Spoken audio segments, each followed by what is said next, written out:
이번 시간에는 우리나라 영역에 대해서 알아보겠습니다.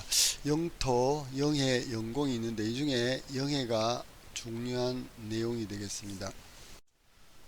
자, 우리나라 영해는 일반적으로 직선기선 12해리, 서해와 남해, 통상기선 12해리는 동해와 제주도, 울릉도, 독도가 적용되겠습니다. 일반적으로 영해의 기준점이 되는 곳은 여러분 썰물 아시죠? 최저 간조선으로부터 12L에 해당되겠습니다.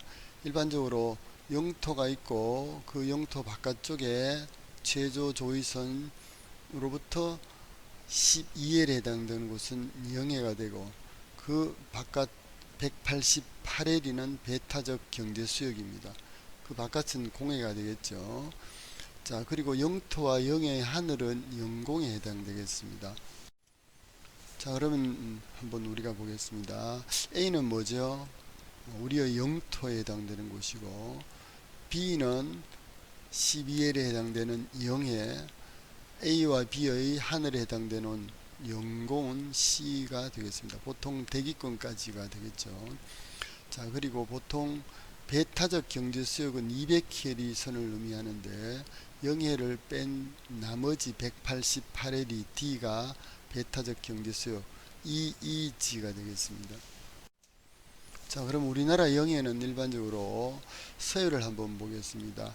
여기 섬이 있죠.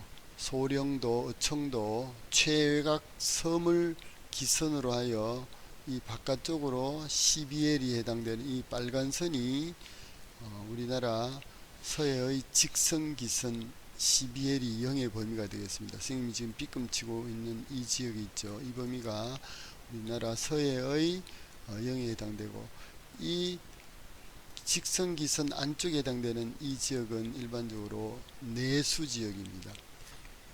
서해와 남해는 일반적으로 직선기선 12L이고 제주도라든지 울릉도라든지 독도라든지 이런 지역 동해를 포함해서 통상기선 12L에 해당되는 곳입니다. 해안으로부터 12L에 해당되겠죠. 그럼 이 배타적 경제수역은 어떤 의미를 가지고 있느냐? 보통 일반적으로 영해 기선에서 200캐리까지인데 200캐리 중에서 영해를 뺀 나머지 188L에 해당되겠죠. 여러분들은 이 배타적 경제수역에서 우리가 할 수 있는 일과 없는 일 꼭 구분해서 이해를 좀 해 놓으시기 바라겠습니다.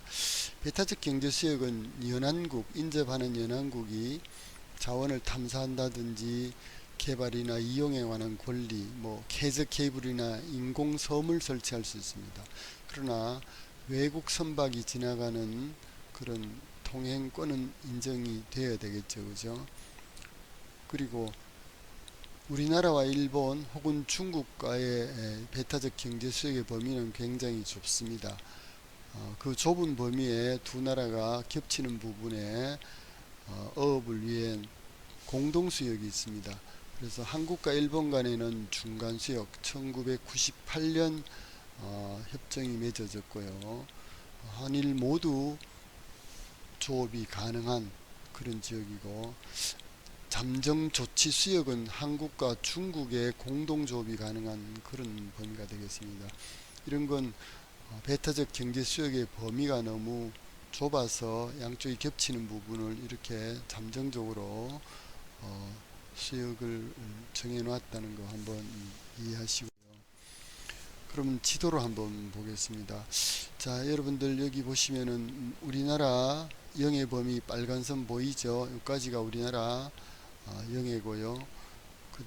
그리고 요 부분이 녹색 선입니까? 요 부분에 해당되는 곳은 우리나라의 배타적 경제수역입니다.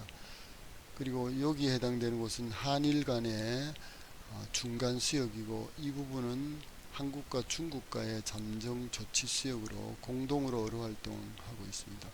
여기 남쪽에도 일본과의 중간 수역이 설정이 되어 있습니다. 자, 그러면은 외국 선박이 우리나라 혹은 일본의 중간 수역에 들어와서 한일 어선 이외의 다른 나라 배가 들어와서 고기 잡는 건 허용이 되지 않겠죠. 그죠? 참고하시고요. 영해도 일반적으로 국제법상으로 군함이나 또 뭐 정부 선박 같은 걸 제외하면은 외국 선박도 연안국의 영해를 무해 통항권을 가지고 있습니다. 해를 입히지 않으면은 배가 지나갈 수 있다는 점도 참고를 하시기 바라겠습니다.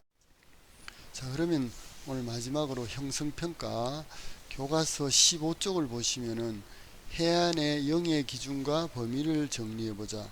여러분들 아까 배웠죠. 동해안과 제주도, 울릉도, 독도는 통상기선 12해리, 서남해에는 직선기선 12해리인데 여러분들 여기서 하나 알아둘 것, 특수한 사정이 있는 그런 경우에 영해는 좀 다르게 표시된다는 걸 좀 이해하십시오. 예를 들어 우리나라 대한해협 같은 경우는 일본의 스시마섬과 워낙 가까워서 대한해협은 직선기선 3해리가 적용된다는 점을 이해하시고요. 또 하나 영일만 같은 경우도 동해안이지만은 복잡한 구조로 인해서 직선기선 12해리가 이렇게 다르게 적용되고 있다는 것도 알아두시면 되겠습니다. 오늘 수고 많았습니다.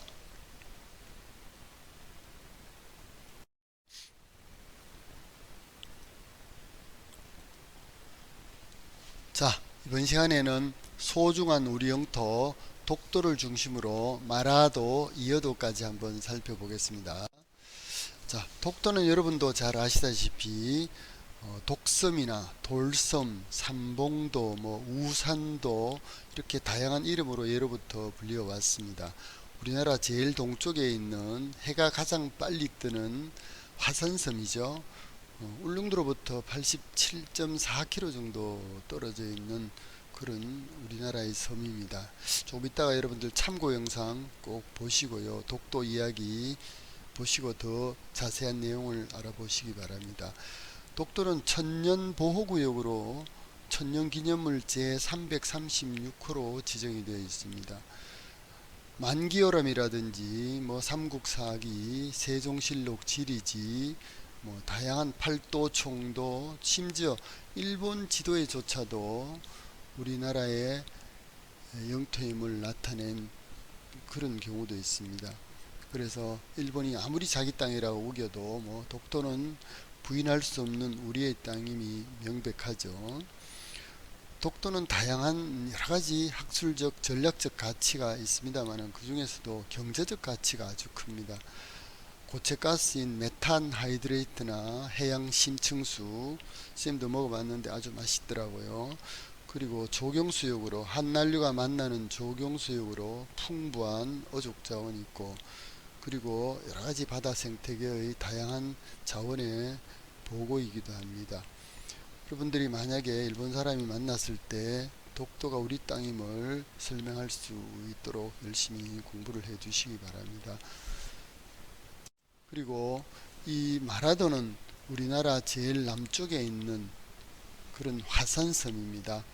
보통 마라도, 이어도, 그리고 울릉도, 독도 이런 섬들과 관련해서 경유도망을 표시하고 그 지역이 기후라든지 위치가 어떻게 나타나는지 비교하는 그런 문제도 들어 출제되니까 경기도와 관련해서 꼭 좀 이해를 해 주시기 바랍니다.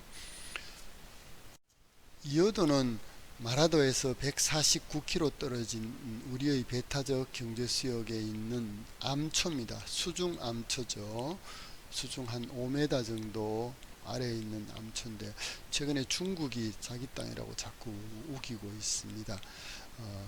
이런 경우에는 보통 무인도나 암초는 가장 가까운 섬에 귀속된다는 이런 국제해양법상에도 이 이어도가 우리의 관할권에 있음을 중국에 분명히 우리가 말할 필요가 있겠죠. 그죠? 이런 점 참고하시고요. 자, 종합해양과학기지가 이 이어도에 설치가 되어 있습니다. 태풍이라든지 이런 다양한 여러가지 과학적 정보를 얻기 위해서 종합해양과학기지가 이 이어도에 설치되어 있음을 이해하시고요. 이제 마지막으로 형성평가 교과서 17쪽을 보시면은 독도가 우리 땅임을 어떻게 말할 수 있는지 우리가 한번 발표를 한번 해 보도록 하겠습니다. 여러분들은 한 세 가지 정도로 정리를 해 놓으시면 되겠습니다. 독도가 우리 영토인 이유, 첫 번째는 어떤 게 있을까요? 조금 전에 선생님 말씀드렸다시피 팔도 총도나 만기오람, 세종실록 지리지 등 다양한 문헌에 지도와 문헌에 우리 영토의 힘이 나타나고 있다는 사실 한 가지 하고요. 국제법상으로도 인접 유인도에 기속된다고 했으니까 일본의 오키섬보다는 훨씬 가까운 울릉도에 인접하고 있다는 점. 세 번째, 실제로 지금 독도에는 우리 주민들이나 경찰들이 지금 상주하고 있습니다. 이런 실효적 지배를 우리가 지금 하고 있다는 점, 그런 세 가지 점을 이해하시면은 독도가 우리 영토임을 확실하게 말할 수 있겠죠. 오늘 내용 잘 정리했다가 다음에 참고 영상도 보시면서 오늘 수고가 많았습니다.